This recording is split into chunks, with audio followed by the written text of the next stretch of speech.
Una de las secciones que más nos gusta de este programa, los días viernes, periodismo por periodistas. Hoy tenemos dos invitados especiales que los estamos viendo. Florencia Flores, productora y host de podcast. Es medio un trabalengua esto, por eso le dije despacio. Directora de, lo traduce ella. Directora de Tristana Producciones, y Federico Rusconi, organización de Estéreo, Festival del Podcast. He cumplido en decirlo más o menos bien, medio un trabalengua. No, lo hiciste bien. Pero estuvo bien. Pero los invitamos porque son expertos. ¿En qué? En este fenómeno que ya es algo instalado, no es nuevo, pero es algo que está muy consumido y queremos saber todos los secretos del mundo del podcast. ¿Qué es un podcast? Bueno, Esta ahí pregunta. entonces una polémica. Habemos Sí. quienes definimos que el podcast es radio a demanda, Ajá. que lo que cambia no es la manera de producir, sino como la forma en que se escucha, ¿no? Ajá. O sea, pero bueno, no sé si vos sos de esa escuela, Fede. No, sí, viste, hay puristas del podcast. hay también bibliotecas. Al respecto. Ya hay Yo una creo No, grieta. ¿en qué se basa? Ya Hay una grieta. hay lío. que hay una grieta. Bueno, tenemos mejor, lío. polémica. Esto es televisión, así que... En realidad el término en el 2004 lo establece un periodista inglés que se llama Ben Hammersley, que es un periodista del diario The Guardian, y él dice que el podcast es el primero en usar el término. Y acá hay como también varias lecturas de gente que dice que la palabra podcast en sí es la sigla pod, que es Public on Demand, que sería, digamos, a demanda del público, más la abreviación de broadcasting, ¿no? Del cast viene de ahí. Hay otra gente que dice que el pod viene de iPod, de Apple, porque Apple fue como la aplicación que tuvo para escuchar primero. Sí. Era el origen de la palabra, Claro. tiene un consenso.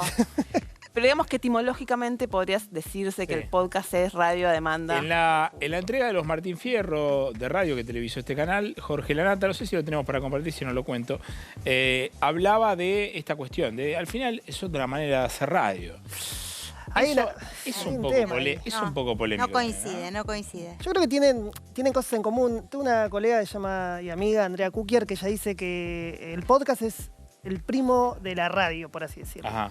Hay cosas en común que tienen la radio y el podcast, pero también hay un montón de cosas que son bastante distintas en el tratamiento del contenido. Piensen que es un contenido on demand. Yo lo pensaría más como, si querés una forma para mí siempre más fácil de explicar, es como el Netflix de lo sonoro. O sea, contenidos de nicho específicos y entonces vos los escuchás cuando querés y donde querés.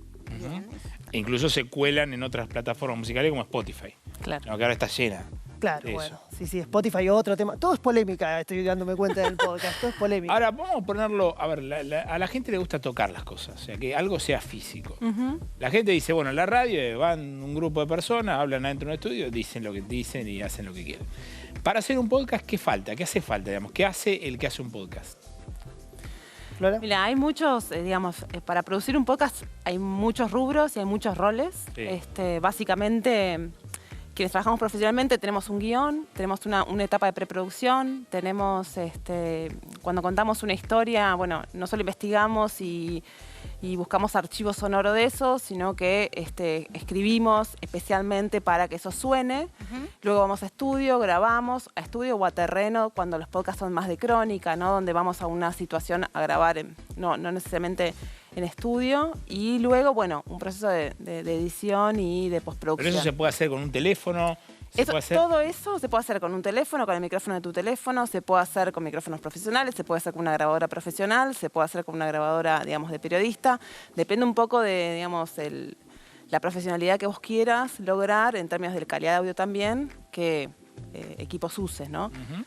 ¿Y Pero- cuál es el secreto de un buen podcast? ¿Es tener un buen guión?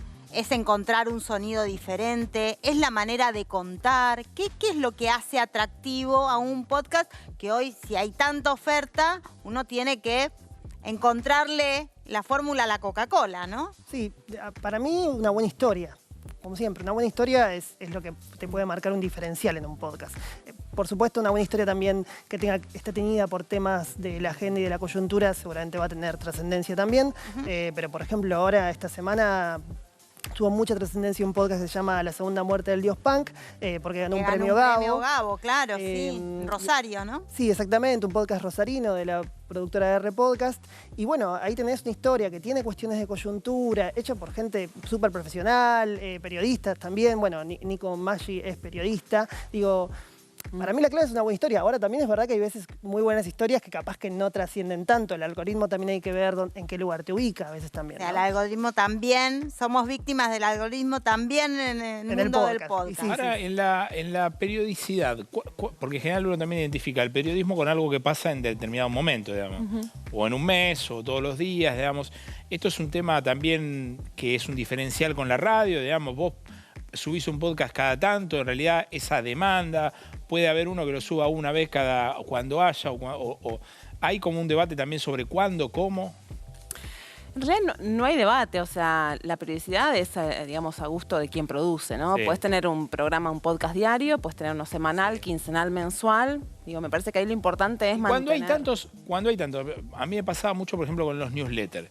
Que el newsletter por momentos era una novedad, decía, bueno, hago un newsletter, y de repente era todo newsletter. Y decía, mueren todos los otros medios y vamos en un mundo de newsletter. Ahora parece que estamos en un mundo de podcast. Sí. Eso no es, ¿cómo se encara ese desafío de lo que antes era una cosa medio novedosa, ahora es bastante común? O sea, porque el público cuando ya algo se hace común le pierde un poco el interés. Claro, vos comentabas un poco que tenía que tener un podcast para sobresalir y yo creo que un poco ahí diste en la clave, ¿no? Es el diferencial. O sea, puede ser en la historia, puede ser en la calidad del audio, puede ser un equilibrio entre todos los elementos que componen a esa producción. Me parece que lo importante es que tenga un punto de vista, una perspectiva, algo novedoso que venga a no ser más de lo mismo, ¿no? Que está al aire. Para mí el podcast lo que tiene es que justamente porque no es muy caro, ¿no? Porque tenemos como, no precisas un gran estudio para... Caro de hacer, decís. Claro, no es caro de Dejar de hacer. producir, claro. Es mucho más barato que, por ejemplo, hacer televisión, audiovisual. Sí, o un programa de radio, sí. o mismo... Bueno, un programa de radio no sé, pero sí no necesitas una emisora que te transmita, ¿no? Claro. En ese Pero ¿cómo sentido... se financia? Digo, por un programa de radio, bueno, tenés auspiciantes, tenés la garantía para ese auspiciante de que va a salir, no sé, su logo o su marca. Su marca. Gracias. Son muchos temas. Sí, sí, Bueno, sí. nos interesa No, sí. todo, chicos. Tenemos rato tiempo, para así que decir. Está muy bien, está muy bien. Igual, a ver, a lo que voy es, el financiamiento siempre, y más en los países como los nuestros, No, es digamos, remo, es a aparece pulmón. en términos de que tenemos mucha creatividad, ¿viste? Vamos generando desde cafecitos hasta eventos en vivo, hasta, bueno, a veces algunos tenemos la suerte de conseguir un sponsor o alguna plataforma que viene y te pide que produzcas. Bien. Hay comunidades de gente que escucha, que financian tu podcast, o sea... Mira. Hay de todo. Interesante. Por supuesto, igual, en general, quienes hacemos podcast Nadie se hace rico. no nos ya llenamos sé. de oro. Sí, sí. Pero de un tiempo a esta parte, en mi caso, en Tristana, hace 8 años que venimos produciendo y te diría que hace 2 vivimos de esto. Mira, un ¿Ah? gol. Que no Lo es cual es poco. bastante. Que Sí, no sí, es sí, poco. no es poco. Y no somos los únicos. No, hay un grupo. Yo creo que en la Argentina en particular es una industria en formación todavía. Por empezar, no existe la pauta dentro del podcast. Sí, es como en otros medios, existe lo que es el sponsoring. Yo, por ejemplo, cumplo el rol de productor comercial para lo que es podcast. Y bueno, hay una dificultad ahí. Yo creo que hoy en día... ayuda un poco esto que vos decís, ¿no? Que se popularizó el formato, entonces no tenés que explicar cómo funciona muchas veces, pero las marcas todavía son un poco reticentes. Bueno, a ver, fueron reticentes y todavía son reticentes del paso del papel a las páginas web. Así Exacto. que uno dice, che, le están metiendo esto, le debe agarrar una CBA que está analizando y dice, che, ¿qué es esto? Hay algo que yo que creo que, digamos, una que ha transitado la industria, digamos, como llamamos, el ecosistema, es del podcast de un tiempo a esta parte. Hemos notado grandes avances. Venimos a la tele a hablar de podcast. Claro. Hace 5 años no pasaba. Hay un festival de podcast. Hay un festival de podcast, están empezando a ver cada vez más productoras, nos empezamos a juntar entre productoras a ver qué podemos hacer como para defender nuestros intereses. O sea, están pasando cosas a nivel local súper importantes, se instaló Spotify, se está instalando Amazon Prime, quiero decir, como vos decías, estamos de moda, ¿no? La gente cada vez quiere producir más y en parte eso también nos genera un desafío de buscar ese diferencial que les contaba antes para poder sobresalir y que te escuchen a vos porque aportás algo desde tu perspectiva, desde tu mirada, desde el paisaje sonoro o lo que fuera. Y además me parece que dentro del periodismo es un rubro súper interesante para hablar de ciertos temas que quizás en algunos medios más tradicionales no se hablan. Eso les iba a preguntar, porque ustedes hablaban del tema del algoritmo, digamos, y uno que trabaja en la industria más convencional del periodismo sabe detectar más o menos qué título puede pegar o qué es lo que busca alguien cuando va a leer algo o hacer algo. Ahora, ¿qué busca la gente o qué busca el público del podcast? ¿Qué es lo que quiero? ¿Qué detecta el algoritmo ahí? Es un tema, también hay que ver, ahora hay un tema con respecto a las plataformas. Vos lo primero que dijiste fue, bueno, Spotify y los podcasts. Spotify para Latinoamérica, digamos, fue poner el podcast en el mapa, por así decirlo, popularizarlo, ¿no? Porque era una aplicación que yo utilizábamos para una cosa y de golpe aparece el podcast, genial. Consumo también podcast a través de Spotify. También eso lo que genera es que, bueno, de golpe Spotify tenga como, bueno, yo soy la mejor vidriera para mostrar, claro. Y también mis originales voy a darle cierta más prioridad. Claro, porque ahora las plataformas también producen lo propio. Claro. Exacto. Entonces ahí hay un tema, porque bueno, la forma de exponerte es ir hacia esas plataformas producen sus propios contenidos y por supuesto que le dan prioridad a sus propios contenidos. Entonces, un poco a veces hay que hacer como, yo digo, marketing como de barro, ¿viste? Empezar de trinchera, exactamente, ¿viste? Un poco como el boca a boca ayuda un montón. Claro. La segunda muerte del Dios Pan, que vuelvo a este ejemplo porque me parece que justo esta semana tuvo toda esta cuestión con los premios Gabo, pero digo, es un podcast que salió el año pasado, digamos, le fue muy bien, tuvo buenos números, pero este premio de golpe lo puso en el mapa de una forma totalmente distintiva. Sí, además es una carrera que incluso se da entre gigantes, yo que sé. En un momento Netflix era rey y Disney debe haber dicho en un momento, che, ¿para qué le voy a dar las películas mías, ponerlas ahí? Me hago mi propia plataforma. O sea, eso se está dando en todos los ecosistemas. Sí, yo creo que ahí el desafío es un poco como no repetir fórmulas, ¿no? Totalmente. Uno lo que siente es que se está produciendo mucha cosa similar. Y entonces ahí creo que es donde... O sea, no seguir la fórmula. Y programa de conversación, programa de humor, una cosa como más descontracturada, donde 4 o 3 personas charlan sobre temas. Que es un poco lo que pasaba... Formato de radio, digamos. Claro, pero es lo que pasaba en la radio, que cierta radio como... Me parece que hegemónica es un montón, ¿no? Pero como cierta radio que capaz que tenían como los horarios principales, ¿no? Conducida por ciertos influencers. Por ciertas figuras, exacto. Como que se repite un modelo que creo que no nos hace bien a quienes tenemos interés de contar otras historias y que ya no nos llaman en la radio, entonces como que además... ¿Qué cuentan ustedes? ¿Qué tipo de historias cuentan? Y bueno, por ejemplo, en Tristana en particular empezamos contando muchas historias con perspectiva de género, cuestiones más con relatos feministas, mucho de tecnología. Historias de vida, ¿cómo es la propuesta? Y por ejemplo, en la pandemia hicimos un podcast que se llama Intersecciones, donde cruzamos un poco qué pasaba con estas aplicaciones, coronavirus, ¿no? Estas aplicaciones que te permitían, bueno, detectar si tenías cerca una persona infectada de coronavirus, si estabas vacunado, o sea, como cierta información, bueno, qué pasa con esos datos, todo eso desde una perspectiva de género. Entonces era súper interesante cómo a nivel mundial había muchos problemas en relación con el uso y abuso de esa información. Claro. Eso no circulaba en otros medios y lo logramos hacer en el podcast justamente por eso, porque somos un medio independiente, porque tenemos cierta, digamos, libertad editorial. Claro. Bueno, mismo coproducimos un podcast durante la pandemia con Flora. Sobre educación. Sobre educación y la brecha digital, se llamaba todo este maldito sistema. ¿Cómo era trabajar con el podcast en la pandemia?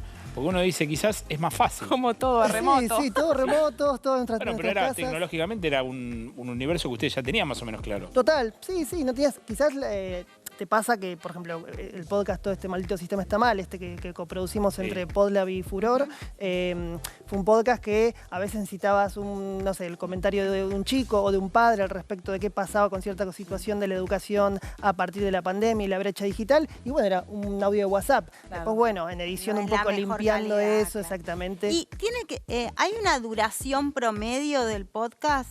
¿O esta libertad del producto les hace ser a criterio de lo que haya el tiempo? Hay una tolerancia al oír que por ahí decís, bueno, así como el algoritmo dice que es lo que mide, bueno, a los 5 minutos cortemos porque la gente se aburre. Claro. Digamos que no tenemos ningún límite ni nadie nos ata a nada, no tenemos que sostener una tanda, ¿no? Un programa de 1 hora, no, eso no. Sí. Está el trabajo que se ha hecho desde Los Podcasteros, que es una organización de gente hispanoparlante que produce y que aman el medio, y que hace poco, ya es la 3ª o 4ª edición, que lanzan la encuesta Pod, para también un poco entender cuáles son las preferencias de las audiencias que hablan español y que consumen podcast en español. Y un poco ahí, el resultado en relación con esta pregunta, bueno, ¿qué duración es la ideal? Y va desde los 15 minutos a los 45 minutos. Ah, Entonces, bastante. bastante. Yo te diría, en lo personal, mi apreciación y un poco por lo que vengo leyendo, para mí el podcast tiende más a hacerse más corto, porque también pensemos que compite con otros medios. Claro. Entonces es como, bueno, ok. No, Entonces, y hay un sobreestímulo de cosas. total. La visual últimamente es la que más demanda, el podcast no lo propone, entonces tenés que ser muy atractivo para sostener en ese tiempo Y esa también atención. tenés que dejar con un poco de ganas de más, ¿no? Entonces, si yo te hago un podcast de 2 horas, bueno, sí, capaz que sos un fan Para- super hardcore. está bueno Sí. porque es polémica esta dupla. Sí, sí, porque sí. yo en realidad opino todo lo contrario. Mirá, Yo creo dale. que lo que importa es sostener la historia. Yo he escuchado podcasts de 3 Ya vos decís, horas. si se la banca en absoluta- 45, que sea 45, y si es de 2 horas, que sea de 2. Exacto, yo he escuchado episodios de 3 horas agarrada tipo al celular, onda, Claro. no te puedo creer. Y he escuchado episodios de 5 minutos que decís, che, qué Claro, ¿qué aburrido. sentido O sea, tiene? como Para le cerrar sobran dos. Para cerrar la charla, quería que compartamos lo que decía la Nata en el Martín Fierro sobre el podcast. En el 2020 el encendido en la radio subió. Tampoco se lo esperaba nadie. Lo interesante es que después, en el 21, el encendido se mantuvo. Y que hoy el encendido de la radio es más que antes, lo que se llama el universo, ¿no? El universo de oyentes. Es mayor. Incluso en las maneras modernas de escuchar radio, que ahora se llaman podcast. Y que no es nada más que radio. En realidad radio de 1940, porque tiene efectos especiales, digamos. Bueno, tengo 30 segundos. ¿Hay una especie de periodismo antiguo que no se acomoda a las situaciones nuevas? O sea, si hablamos de la Nata y lo que acabo de opinar, sí. Sí. Después, no sé. Es tendríamos que tremendo ver. igual, digamos, estar de acuerdo con la Nata, porque yo creo que sí, que efectivamente el podcast es radio. Defiendo esa idea. Insisto que para mí Bien. lo que cambia es la forma en que se escucha, no la forma en que se produce. Sí. Bien. Digo, tiene sus características, pero más nada. Lo que sí creo es que lo que propone el podcast es una diversidad de voces que hoy ciertos medios tradicionales no está proponiendo. Y creo que ahí es donde es interesante. Quiero Sí, cerrar. cortito. Yo no coincido con Bueno, Florencia, está bien. pero bueno, Quiere tener la Con la última Nata, palabra. ni y con la con la Nata Nata. tampoco. Nata, quiere tener la última palabra. Esto es lo está bueno muy de bien. este PPP, que Eh. bueno, fue polémico desde el principio, la Muy bien. grieta. Yo solo puedo decir una cosa, Cortísimo, sí, haciendo dale. mención a lo que decía la Nata. Hay algo que no es casualidad que en el 2020 se haya encendido más la radio. Y eso tiene que ver con que en general los podcasts, muchos podcasts no tratan la actualidad. Bien. Y en una crisis de pandemia global, La gente quiere poner la cabeza. la gente quería saber qué estaba pasando con el COVID. Federico, Florencia, gracias. Sí, sí. ¿Eh? Por favor. Muy buena Muy charla. interesante. Vamos al corte y ya venimos.